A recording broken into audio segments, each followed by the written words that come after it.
And now this. After all the severe weather we had this year, you know what? Texans are still trying to clean everything up. A lot of trees still down, but when it comes to that job, sometimes it's always good. In fact, all the time, call a pro. Definitely. One local man did just that, but the tree is more of a headache now than it was when it was on his house. KETK's Kara Pritchard spoke with him today. She joins us live in the News Update Center with more.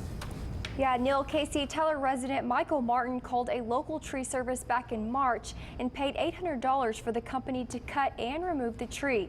The man went to Mr. Martin's house and cut the tree, but Martin claims the rest of the deal was that the tree service would remove what was cut. I was having a problem with this tree right back here.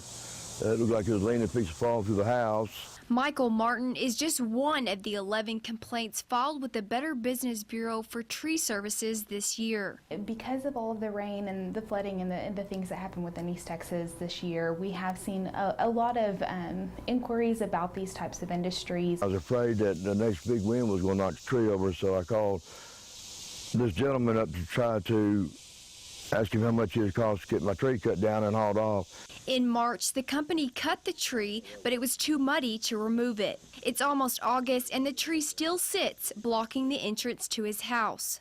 The owner of the tree service tells KETK he feels like he completed the job.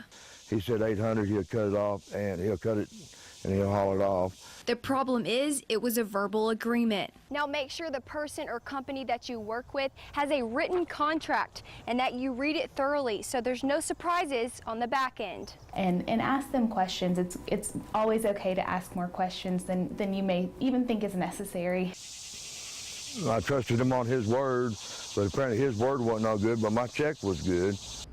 Now, we chose not to say the company's name because, again, it was a verbal agreement. Reporting live in the News Update Center, Kara Pritchard, KETK News. Kara, thank you. East Texas.